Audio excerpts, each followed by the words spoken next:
Good afternoon, families of the Club at Holiday Farms. My name is Jordan Hall. I'm your executive chef. Welcome to the Club at Holiday Farms Tip of the Week, where I'm going to talk about my favorite way to produce a steak.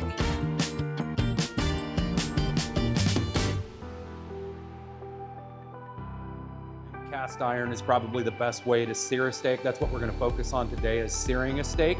Unfortunately, I don't have a cast iron, but you want to use a very heavy gauge steel pan, as I have here. But right now, I'm gonna season the steak, and what I've got as far as seasoning here is just very simple. Most everyone in the world has these in their cupboard. So what we have here is granulated garlic. We have our coarse ground black pepper and kosher salt. So what I'm gonna do is I'm just gonna take my granulated garlic and we're gonna season the top of our steaks. These steaks have been out for about a half an hour, so they've been pre-rested. And again, some of those things that they have out there as far as like seasoning salts and Montreal steak seasoning, they have their place, but you just can't go wrong with SPG. And SPG is salt, pepper, garlic. So we're just gonna very generously season each side of our steak.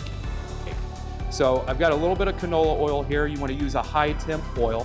You don't wanna use too much oil just because what that's gonna do is gonna start like braising the steak. So you just wanna add about maybe 1/8 of an inch of oil.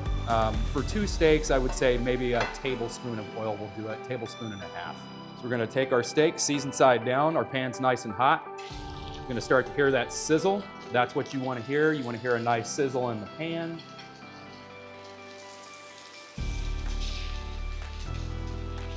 Now once we have these in here, it's a good opportunity to season the other side of the steak. So again, we're just gonna do kosher salt again, very generously, because these steaks are about 3/4 of an inch thick, so you want to use a lot of seasoning.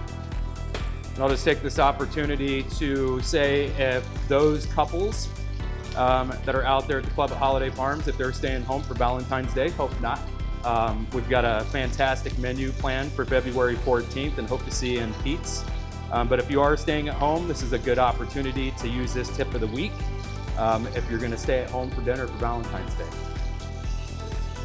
All right, so now we're at the point where we wanna flip our steaks. And then there's that deep, golden rich Maillard crust that we're talking about. Now, since we've got this, it's been about 3.5 minutes. What we're gonna do now is the most important part. So what we have here is we have some shallots, which shallots are absolutely a match made in heaven with steak. And we've already got our oil in here. So what we're gonna do is we're gonna take these shallots, we're gonna put them in the pan, and we're gonna do the same thing with these. We're gonna sear them. And also that oil has now been permeated with the juices from the steak. So we're gonna get all that, nice steak goodness cooked into these shallots. And then we're gonna add about 4 cloves of garlic, give or take. Now, our most important thing here is butter, because butter makes everything better. We're gonna take a good, probably, 3 to 4 tablespoons of whole butter. This is unsalted butter. And then we've got some nice herbs over here. These are herbs that I always keep in my fridge at home. You want to make sure that you use herbs that complement red meat. So what we have here is fresh thyme and rosemary. And then we're just going to put in our knob of fresh herbs. And once all that butter starts to melt, if you just take your pan and you kind of tilt it towards you, we can start to baste the steaks. And it's getting all that infused shallot oil and the garlic oil. And don't be afraid to move the herbs around, because the herbs aren't quite in the butter. And then once you start to hear that sizzle pop, what's happening is the oil from the herbs is coming out, and it's gonna start to infuse that butter as well. All right, so now these steaks are about medium rare. So we're gonna go ahead and turn the heat off. We're gonna take them out of the pan because they're gonna continue to cook if you leave them in the pan. You definitely do not wanna do that. So very important that you wanna allow these steaks to rest. Again, very, very important.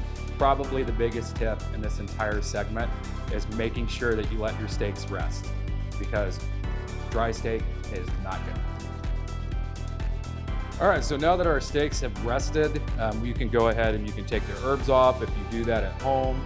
Again, it just gives a little bit of an opportunity for the oils that are in the herb just to kind of continue to drip down into the steak. So again, we've had our steaks resting for about 5 minutes here, and we're gonna go ahead and cut into this one. And you can see we got about a medium there. If you like medium rare, definitely go about 3 minutes. Yeah, so we got some beautiful steaks. We'll go ahead and slice this one up. And then we're just gonna put it on our plate here. And then you can fan it out a little bit so everyone can see the fruits of your labors and that perfectly cooked steak. Some knobs of butter. Our steak. We're going to go back to our pan where we have our shallots. And just kind of rest those on top of the steak. This is my way that I love to enjoy steak at home. Thank you very much for joining and watching. Really appreciate it. Stay tuned for next week's Holiday Farms Tip of the Week. Thank you.